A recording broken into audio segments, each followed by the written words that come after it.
Bien, estamos de retorno. Por favor, no se olviden registrarse en el chat mientras sus compañeros se van. Doctor, buen día. ¿Cómo estás? Buen día. Bien, bien, usted, doctor. Una consulta, doctor. A ver, adelante. El término testaferro, ¿a qué se refiere, doctor? Ah, ya. ¿A qué cree que se refiere a ver el término testaferro? ¿Qué es un testaferro?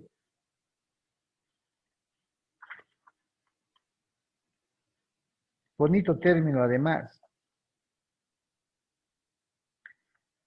¿Quién sabe lo que es un testaferro?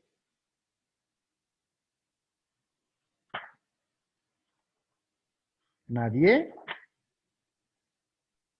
Doctor, Sí, más o menos podría ser testaferro, dar el nombre para que compres otra propiedad a nombre de otras personas, podría ser. cerca, cerca, sí, cerca. Tipo palo blanco, más o menos como se dice vulgarmente. Tipo administrador, tipo, ya, llamémosle, tipo administrador, tipo delegado, más o menos, pero ese término testaferro, ¿ya? El término testaferro, en realidad nace de la literatura, ¿ya? En un origen nace de la literatura. Y hay muchos autores que se han adjudicado, digamos, la, la autoría. Pero sí, como bien dices, podríamos llamarle un palo blanco. ¿Por qué? Porque en una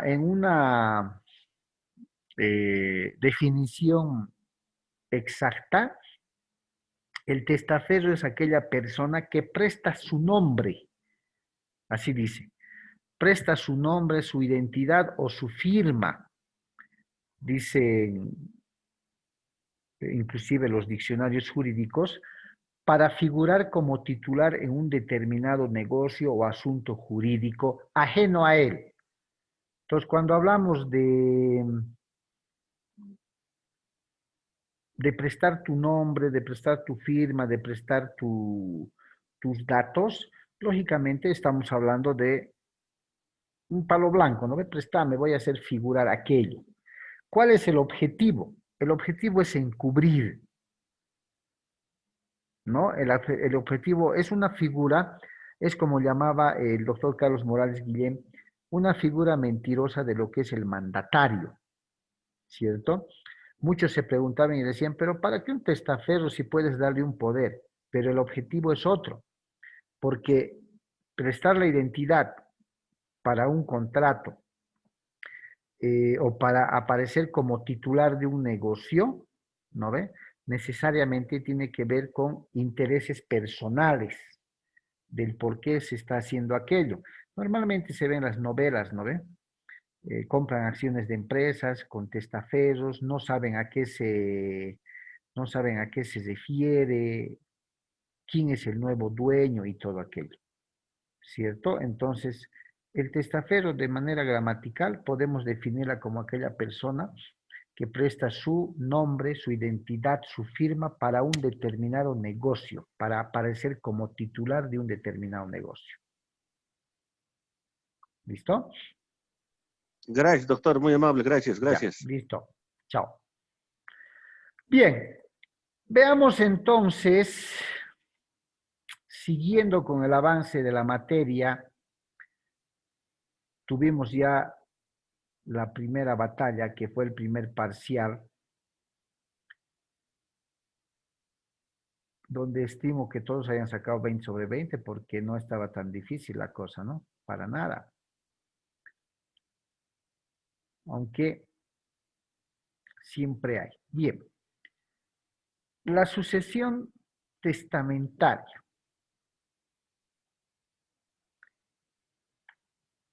Si ustedes se acuerdan, en los primeros temas de la materia, y a ver quién me puede contestar, ¿cuáles son las fuentes de la sucesión testamentaria o del derecho sucesorio? Personas o personales, reales y no me acuerdo el último, doctor. Formales, doctor. Ya, o sea, las fuentes del derecho sucesorio serían las personales, las formales y las reales. ¿Sí? Sí, doctor, si no estoy mal, creo que es eso. ¿Qué dicen los demás chicos? No, doctor, las fuentes son la voluntad y la ley. Ah, la voluntad y la ley. Ya tenemos un empate. ¿Cuál será lo cierto?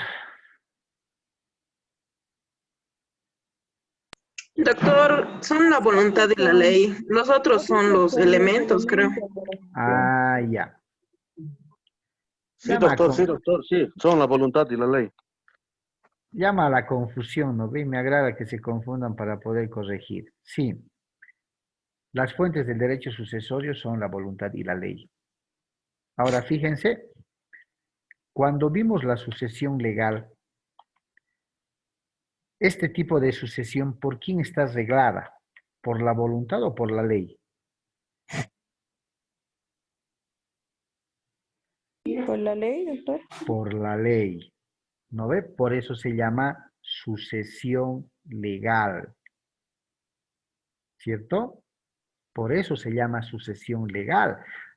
Y por eso una de las fuentes del derecho sucesorio es la ley, porque a falta de la voluntad manifestada por el testador, va a funcionar la ley. La ley va a regular. Y es lo que precisamente hemos visto en tema anterior, la sucesión legal. Tiene una fuente que es la ley. El imperio de la ley va a regular este aspecto. El modo y la forma en la que se van a determinar la transmisión de los bienes hereditarios. Perfecto. Ahora entramos a un tema que tiene que ver con la otra fuente del derecho sucesorio, y es la voluntad. Pero ¿la voluntad de quién? Si de manera general el derecho sucesorio establece que la apertura de la sucesión hereditaria se da con la muerte real o presunta del causante, es decir, que para hablar de herencia tiene que fallecer el causante. Y en el tema de la sucesión voluntaria o testamentaria, hablamos de que en vida el causante o el testador, que es lo más técnicamente apropiado decir, el testador manifiesta su decisión de última voluntad. El testador manifiesta y dice cómo está disponiendo, mediante un testamento, la transmisión o distribución de sus bienes a favor de sus herederos. ¿Cierto? Este sistema o clase de sucesión, llamada testamentaria o voluntaria, está sujeta a la voluntad del testador. Sin embargo, hay detractores de esta posición, porque no califican ni aceptan, ¿ya?, que la voluntad del testador se respete al 100% o se respeta al 100%. Porque también la ley está metida en la configuración del testamento, dice. Porque si aún manifestada la voluntad del testador no se habría cumplido con ciertas formalidades exigidas por ley, puede darse la anulabilidad o la nulidad de ese testamento. Por eso estos detractores, estos autores investigadores, afirman de que la voluntad como fuente no es absoluta dentro del derecho sucesorio. Y ahí vienen los criterios, y ahí vienen las investigaciones y todo lo demás. ¿Sí? Pues bien, nosotros siguiendo la línea de lo que el Código Civil establece, vamos a establecer de que la sucesión testamentaria o voluntaria precisamente está configurado por la decisión, por la voluntad libre que manifiesta el testador en un testamento. ¿Cómo podemos definir entonces al testamento? El testamento no es otra cosa que la manifestación de última voluntad que hace el testador en vida para la disposición de sus bienes, a favor de aquellos que la ley reconoce. Así se dice. ¿Quiénes son aquellos que la ley reconoce? Pues sus herederos forzosos, sus descendientes. Sin embargo, dice, este documento llamado testamento, que consigna la última voluntad del testador, debe cumplir con ciertas formalidades exigidas por ley, que son de imperiosa necesidad y obligatorio cumplimiento para darle legalidad a ese testamento y para cerciorarse de que realmente el testador fue eso que dijo, que dice el testamento. Porque no olvidemos que no se rompe la línea de que hablamos de sucesión hereditaria con la muerte real o presunta. Con el testamento no se rompe. Si bien ha sido celebrado o realizado en vida, ese testamento se va a abrir, se va a leer una vez que el testador fallezca. ¿Cierto? En vida no se va a abrir, automáticamente quedaría nulo. ¿Por qué? Porque el testador mismo lo puede revocar ante la evidencia de que su testamento, su voluntad manifestada en ese documento, ha sido vulnerada, es de conocimiento. Para ser en principio válido un testamento, si bien ha sido hecho en vida, ya sea redactado por él mismo o dictado a un notario de fe pública o en circunstancias excepcionales o especiales, para ser válido, pues necesariamente va a tener que concurrir la muerte del testador. Y dependiendo del tipo de testamento que ha dejado, se va a conocer su contenido, ya sea con la lectura ante una notaría o sea ante la presentación ante un juzgado en materia civil, para que el juez pueda comprobar, pueda aperturar, pueda comprobar y pueda ordenar su protocolización respectiva. Dentro de la clasificación de testamentos, chicos, la ley reconoce a dos grandes clases. Los testamentos solemnes o formales y los testamentos especiales. A su vez, los testamentos solemnes se subdividen en testamentos abiertos y testamentos cerrados. ¿Ya? Entonces queda claro. Dentro de la sucesión testamentaria o voluntaria, debemos definir qué es un testamento. Y el testamento no es otra cosa que la manifestación de libre voluntad que hace el testador en vida sobre la disposición de sus bienes a favor de quienes la ley reconoce. Y dentro de la sucesión testamentaria, esta se clasifica en dos grandes clases de testamento: los testamentos solemnes y los testamentos especiales. Los testamentos solemnes, también llamados formales, por todas las formalidades, solemnidades que se deben cumplir, se subclasifican en dos clases: testamentos abiertos y testamentos cerrados.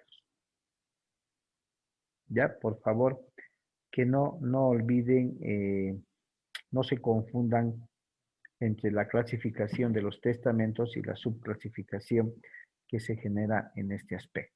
A ver.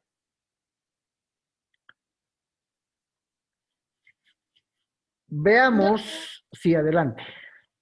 Tengo una duda. ¿Cómo saber si el testamento es hecho en verdad por la persona que ha fallecido? Ah, Y ya. por algún motivo, digamos, lo ha hecho otra persona a su favor y no así el causante. Buena pregunta. Y por eso vamos a ver en primera instancia el tema de los testamentos solemnes, que se divide en testamentos abierto y en testamento cerrado. ¿Ya? Y ahí vamos a conocer cuáles son las formalidades que debe cumplir ese testamento, incluso para acreditar lo que la compañera nos acaba de preguntar. ¿Cómo sé que ha sido el testador quien ha dictado esa voluntad o el contenido de ese testamento es verdaderamente lo que quería el testador? ¿Cómo saber si algún favorecido por ahí o relegado ha manipulado las cosas y le ha hecho firmar? ¿Cierto? Vamos a ver por qué se llaman testamentos solemnes. Reitero, los testamentos solemnes se subclasifican en dos clases: testamentos abiertos y testamentos cerrados. Bien, pasaremos a ver. Empezaremos por el testamento cerrado. El testamento cerrado también es denominado testamento secreto o místico, ¿ya? Precisamente porque su nombre ha sido denominado así, cerrado. Es secreto, nadie sabe qué es lo que contiene, aunque no es muy cierto. El testamento cerrado tiene como característica, por ejemplo, de que es aquel que se escribe directamente por el testador o por otra persona, pero a ruego del testador. ¿Ya? Cuyas hojas, dependiendo de cuántos pliegos tiene, cuántas hojas, deben rubricarse al final y que una vez cerrado y sellado el sobre la cubierta, ¿sí? El testador, sin revelar el contenido del testamento, sin revelar cuál ha sido su última voluntad, declara, ¿sí? Declara ante un notario y en presencia de 3 testigos vecinos y conocidos, qué es lo que contiene el sobre. Y él dice, este sobre, sellado, cerrado, firmado en la cubierta, rubricado en la cubierta, contiene mi testamento. Y lo debe hacer en presencia de 3 testigos vecinos como mínimo. Y cuando decimos que deben ser testigos vecinos, hablamos de que deben ser personas de su confianza, que lo conocen, para poder dar fe ante el notario de fe pública que posteriormente va a autorizar el acto. Es una manera de poder garantizar que ese testamento no sea distorsionado, no sea cambiado, porque cuando el testador fallezca en esta clase de testamento, tienen que estar presentes los testigos para poder verificar la firma del testador y la firma de ellos mismos y asegurarse de que no ha sido cambiado, no ha sido modificado y que es el testamento que en su momento dejó o entregó el testador. Veamos, pero, cuáles son sus características. A ver, el testador es el que lo redacta personalmente y en secreto. Excepcionalmente, si por alguna circunstancia no podría escribir en ese momento, le puede pedir a alguien de su más extrema y entera confianza que escriba lo que él le va a dictar. ¿Ya? Se llama cerrado porque el testador por lo general mantiene en secreto el contenido de ese su testamento. La regla es que ninguna persona conozca el contenido literal del testamento, pero cuando se lo hace a ruego para que esa persona escriba lo que le va a dictar, reitero, debe ser una persona de su más entera confianza. ¿Ya? Una vez redactado, debe contener, ¿ya?, la firma y rúbrica al final de cada hoja, dependiendo de cuántas hojas son. Puede ser escrita a mano, puede ser escrita a máquina o por cualquier otro medio mecánico, con el único requisito de que se haya rubricado y firmado en cada hoja. La ley permite que el testamento pueda ser escrito a ruego por otra persona, pero de su más absoluta confianza. De ser así, esta persona también debe firmar junto al testador en cada una de las hojas.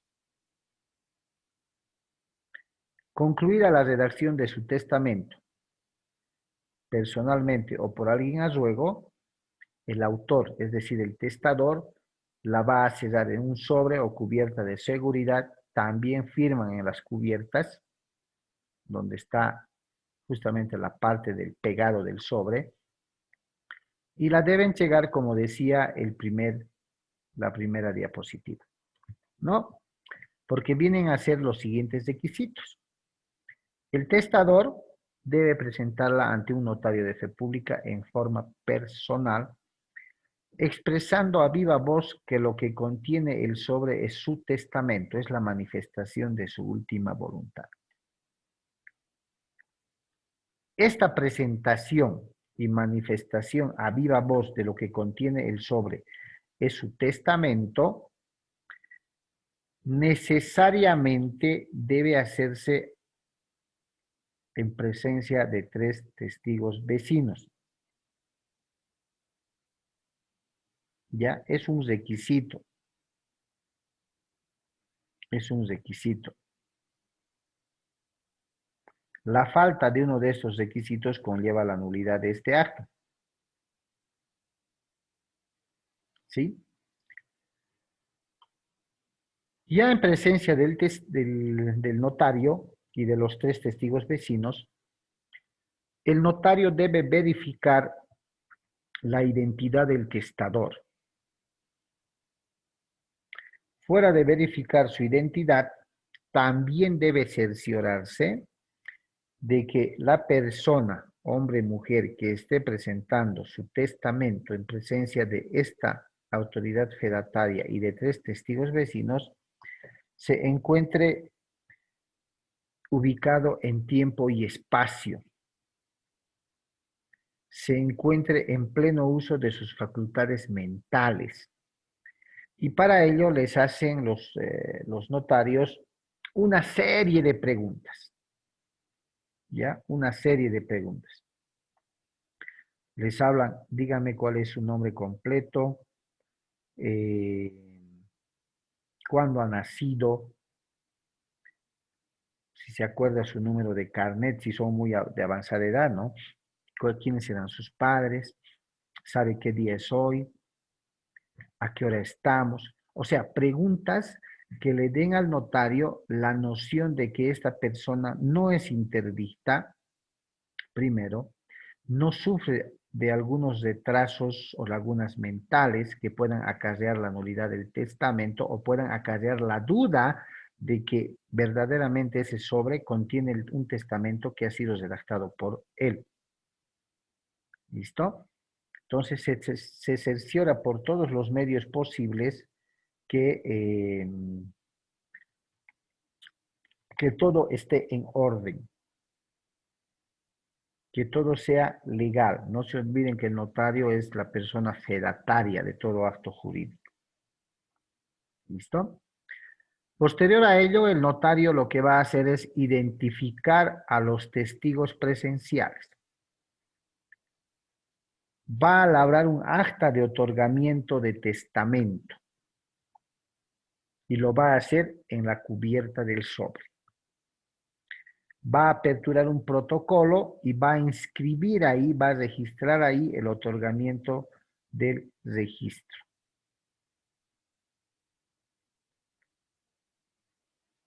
Y de los 3 testigos que la ley exige, por lo menos 2 deben saber leer y escribir. ¿Ya? Por lo menos 2.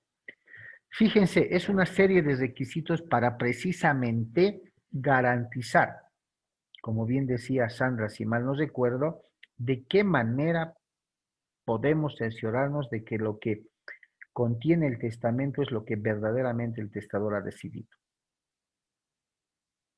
Entonces, cuando en este caso del testamento cerrado, cumpliendo con todas estas formalidades, el testador en algún momento llega a fallecer, se convocará a los testigos, se convocará a los presuntos herederos para que escuchen la lectura del testamento y sepan también de viva voz del notario, porque es quien lee lo que el testador había decidido en su momento. ¿Listo? Bien. ¿Qué está prohibido? Denle una lectura, les doy 3 segundos.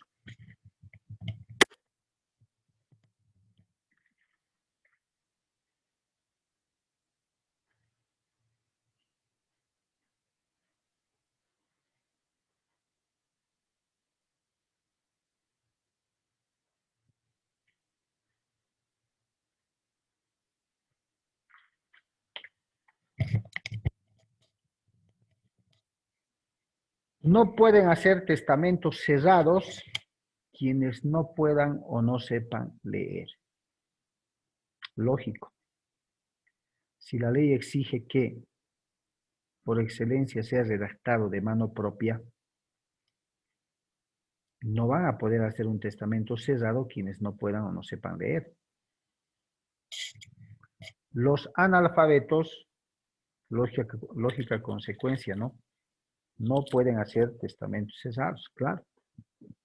Un analfabeto no sabe leer ni escribir. Es requisito esencial que el testador por lo menos sepa leer, aunque no puede escribir en ese momento por algún impedimento.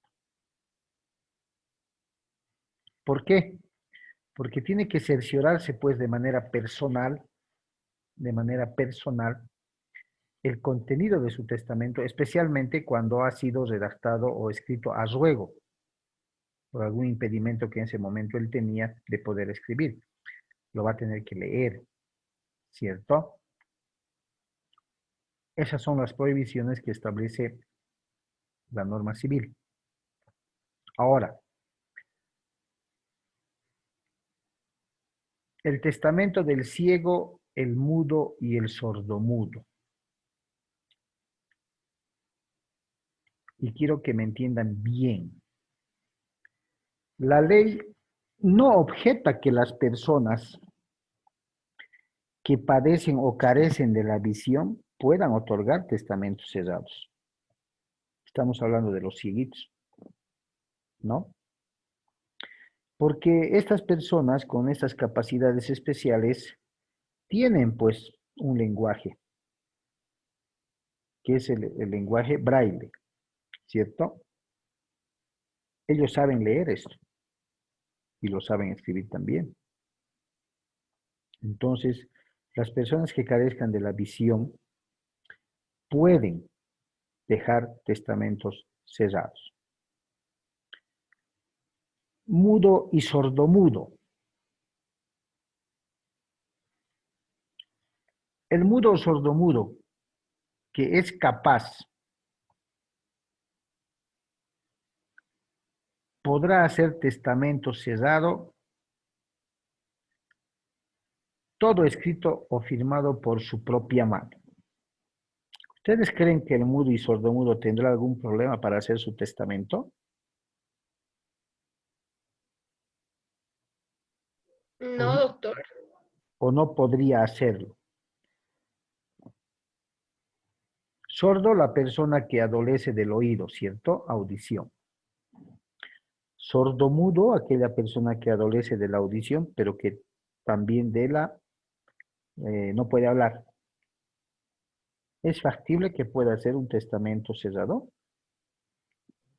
Sí, doctor. ¿Cómo? Porque el hecho de que no pueda hablar o no pueda escuchar y hablar no le quita la, la sensación de poder leer lo que está escribiendo, ¿no? Muy bien. Adolece del oído, adolece del habla, pero puede ver. Y si puede ver, puede escribir. Y si puede escribir, puede leer. ¿Cierto? Si esta persona presenta su testamento ante el notario, tiene que hacer constar por escrito en presencia de estos en la cubierta o el sobre que contiene el testamento. Ojo. Entonces, el ciego, el mudo y el sordomudo, así lo denomina el Código Civil, pueden otorgar testamentos cerrados, ¿cierto? Pueden otorgar. Las personas no videntes tienen su lenguaje propio, es braille. Por tanto, ellos saben escribir aquello y saben leer también, aún carezcan de la visión.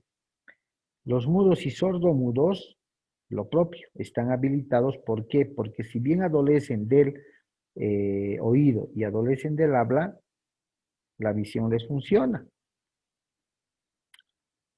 En ese sentido, lógicamente pueden otorgar testamentos cerrados. ¿Ya? Entrega y tenencia del testamento. Ya dijimos que a momento de entregarse el testamento por parte del testador y con las formalidades de la presencia de 3 testigos y mencionar a viva voz que el sobre que esté entregando lacrado, firmado, sellado, contiene su testamento, ¿no ve? El notario debe volver a lacrar ese sobre y sellarlo con los sellos de la notaría en el acto de entrega del sobre. Además dijimos que debe levantar un acta. Y todo esto tiene como finalidad guardar materialmente lo más seguro posible, ¿ya? Ese sobre que contiene el testamento. Esto no solamente por el tema de que no se conozca su contenido hasta después de la muerte del testador, sino también la seguridad de la guarda tiene que suponer de que a momento de extraerse el testamento, el contenido, las hojas, no se vaya a ajar menos romper ninguna de ellas. El artículo 1130 en su párrafo 2 de nuestro Código Civil establece de forma expresa la guarda y custodia del testamento cerrado, aunque el código dice guardia, ¿no? Quiere decir del cuidado y custodia del testamento cerrado. Esta facultad de decir usted va a guardar, usted debe asegurar, le corresponde al otorgante, es una libre decisión. ¿Por qué? Porque el otorgante puede determinar que su testamento quede en sus propias manos, él mismo lo va a guardar, o que quede con una tercera persona, que sea de su confianza, y que lo presente una vez que el testador haya fallecido. O finalmente puede designarle al notario que actúe como depositario del testamento y una vez que él fallezca, pues pueda dar lectura, apertura y lectura a este testamento. ¿Listo? Entonces tiene 3 opciones. Bien. Hasta aquí, chicos, ¿alguna pregunta? Estamos viendo el testamento cerrado, primeramente. ¿Alguna pregunta hasta aquí?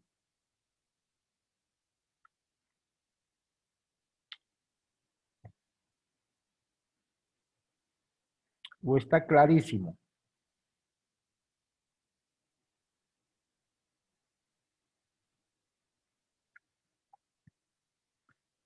¿No hay pregunta? ¿Está totalmente claro, chicos?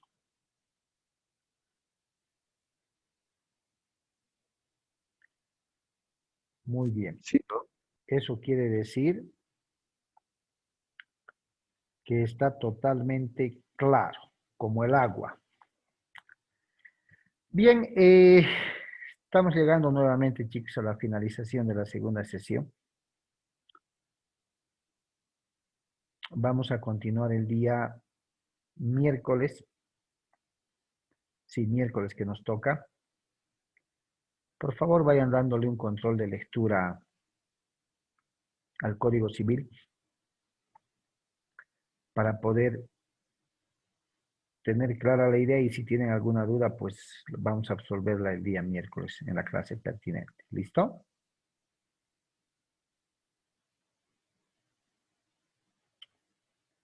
Está bien, doctor. Listo, gracias por su asistencia. Nos estamos viendo entonces el día lunes, o miércoles, perdón. ¿Ok? Hasta luego, doctor. Listo, hasta luego, gracias. Hasta luego, doctor. Hasta luego, Sandra, que les vaya bien.